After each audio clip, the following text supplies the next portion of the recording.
What I would like to talk to you today about is actually research from about 3 or 4 years ago that I'm now seeing as being very interesting with respect to Larp. I did an article on uncertainty in tabletop RPGs for the early years of analog game studies, and now I'm revisiting it with respect to Larp dimensions to see if there are specific forms of analysis that might be of interest to us. And so this is the sort of overview of what we're going to do today.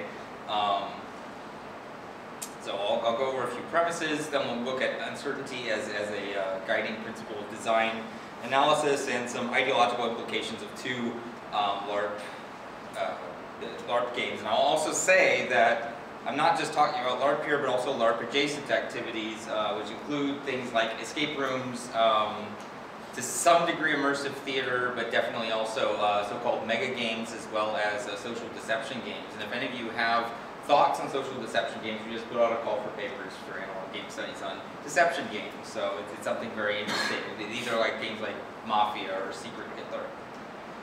But I'm going to turn today first to video games and the infamous Dragon Speech by Chris Crawford in 1992. Chris Crawford was one of the early scholars of game studies. He wrote, I believe, the first scholarly book on games and founded a small conference called the Game Developers Conference. Not bad. But in 1992, he leaves the field entirely, more or less game dev, and then later is ousted from the board from GDC, specifically because he wants to create art with video games. And I quote him here. He says, "I dreamed of the day when computer games would be a viable medium of artistic expression, an art form. I dreamed of computer games encompassing the broad range of human experience and emotion.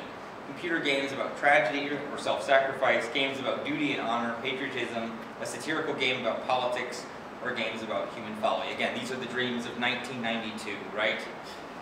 When he goes further on in his speech, however, we kind of get the 1992-ness, right? His games as art, in Chris Crawford's mind, is simulating people.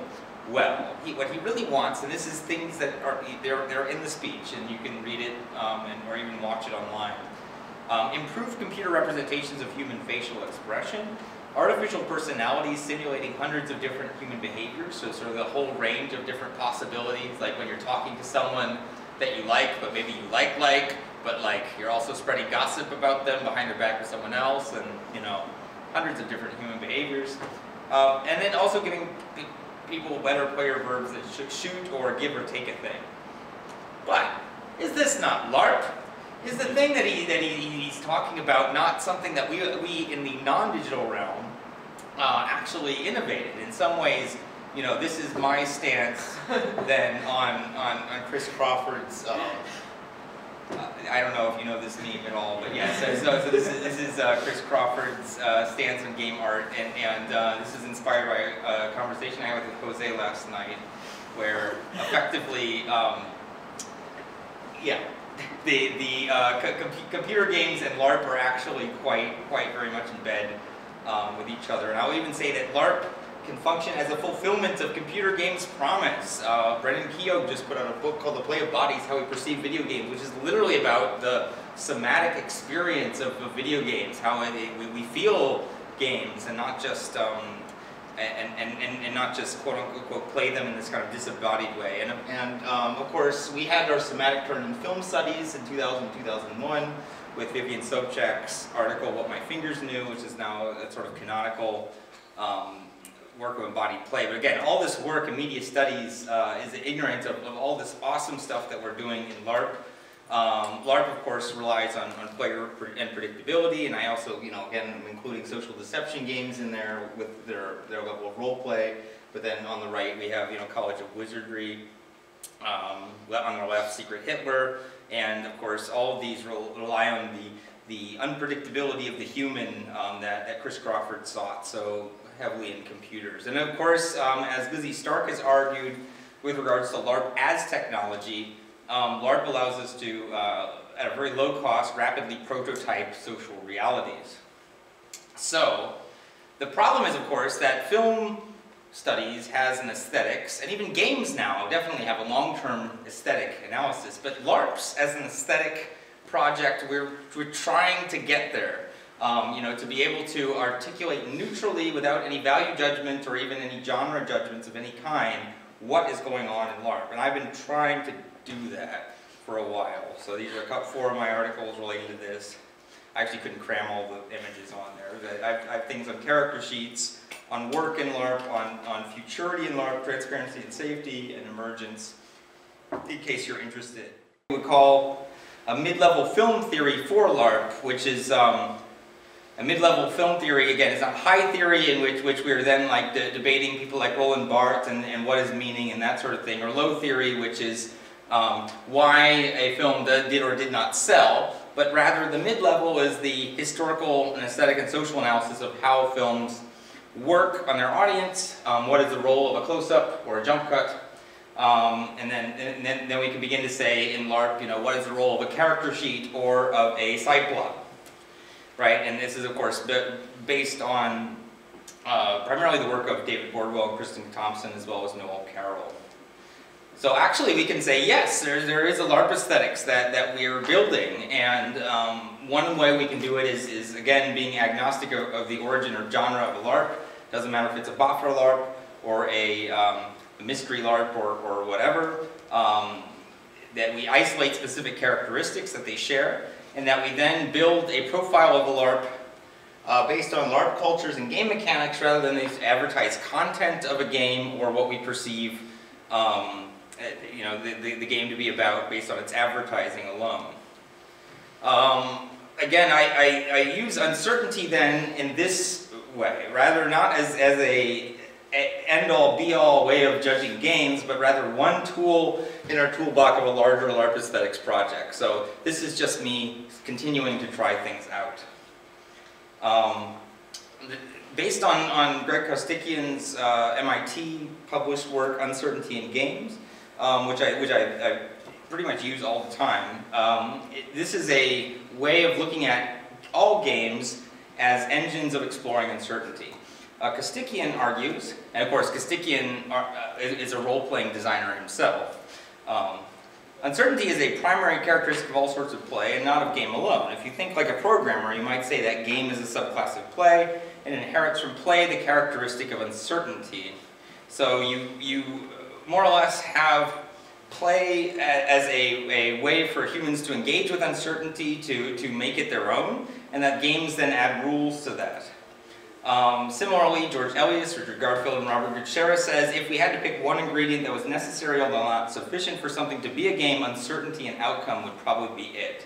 And the general outline of Kostikian's argument is that uncertainty is the thing that holds our interest in any given game. It's not the graphics, it's not the so-called gameplay, but actually we have specific dimensions of risk and uncertainty that we are constantly negotiating and dealing with a game.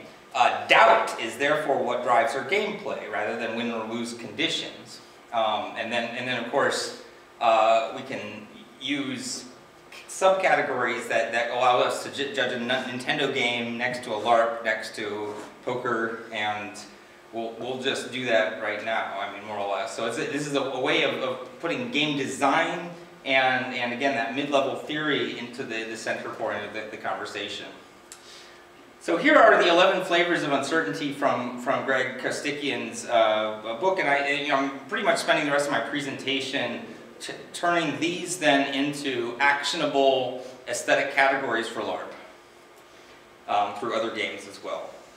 So I'm not going to list them all right now because we're going to go through each one, right? So first of all, performative uncertainty, which is, will I be able to physically execute this maneuver? In video games, Super Mario Brothers, right? If I don't physically execute the maneuver correctly, I die, or I'm punished somehow. It's pretty easy to get your physical feedback there. But for role-playing games, we have a game like Dread.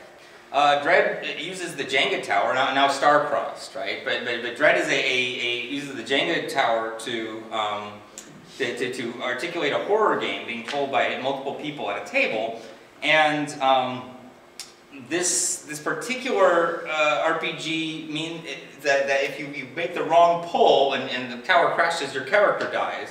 So literally, you know, it's still, am I physically able to perform this maneuver or else my character will die? Boffer LARPs are curiously also in this category, right? So we have foam sword fighting, and also if you have ever played a game called Dances with the Clans, which is a game in which you are being vampire clans dancing off against each other. It's also, am I physically able to execute the right dance moves, right? So all of these are sort of running together. Next we have solver's uncertainty. Can I solve the puzzle here? And so for those of us who grew up in the 90s, of course, Seventh Guest or Eats Munchies, where there is a single correct solution and you need to find it. Some of the time your GM will railroad you in a game like Call of Cthulhu. None of the times you'll have Mike Young slash the LARP where there is mysteriously, in the middle of a slash game, a puzzle. And characters who have to solve this mysterious Egyptian puzzle. So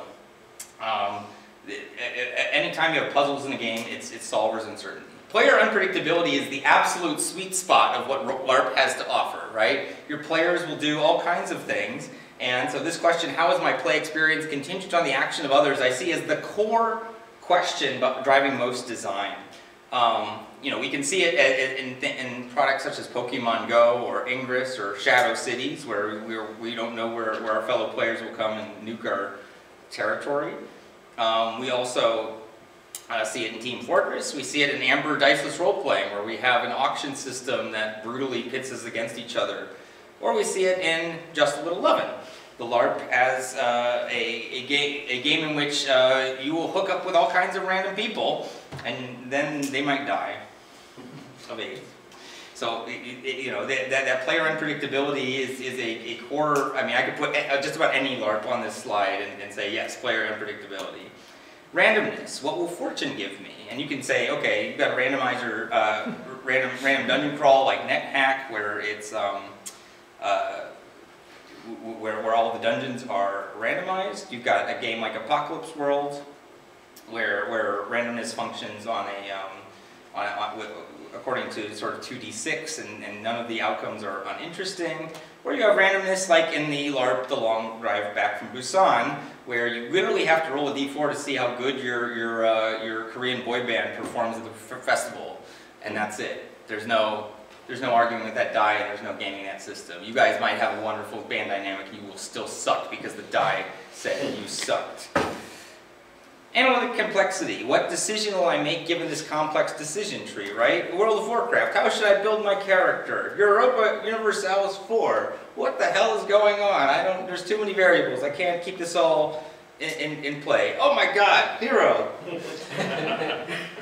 But then again, LARP adjacent, you have things like Watch the Skies, where there are so many different variables and so many different groups all coming together. Hidden information is another foundation of many LARP communities. What information is being deliberately withheld from me?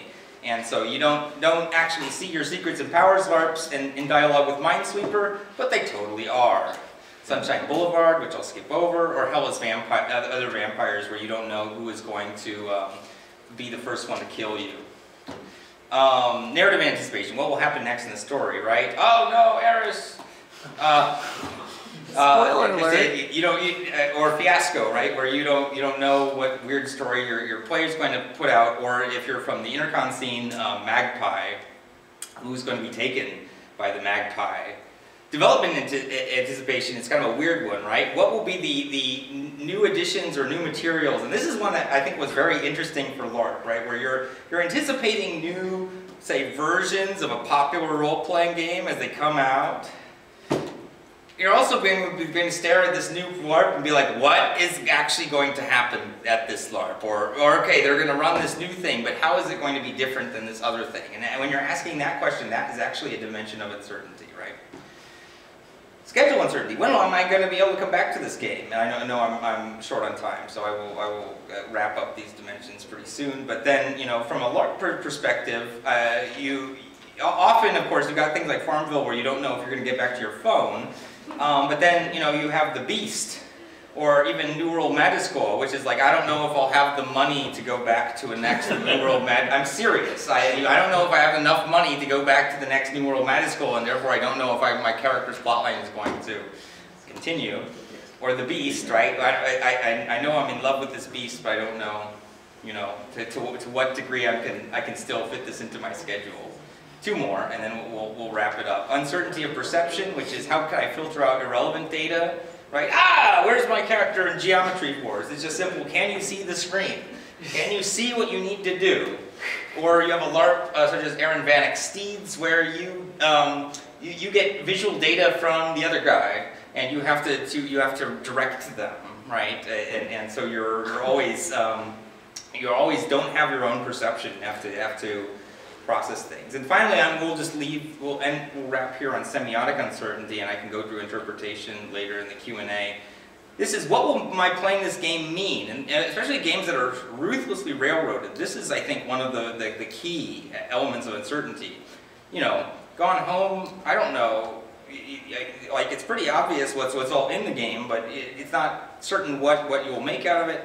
Waco Resurrection, right? I'm going to put on David Koresh's head and play this first-person shooter. I don't know what I'll get out of it, but it'll be something. And for my example here is, of course, The Journey by Frederick Axelsson, where it's pretty well scripted what will happen. This is Cormac McCarthy's The Road, the game, and you will have terrible things done to your character. And it's always almost universally the same terrible things. There's almost no chance whatsoever. But everybody's experience is very different. I'll wrap it right there and give you some food to think of. But again, I guess one thing of my final thoughts was that Crawford was saying LARP-like games can aesthetically challenge video games, but we need to be able to discern the aesthetics of a given LARP in order to do that, and games are designed along these lines, right? So we can then use dimensions of uncertainty to understand what's going on. Thank you very much.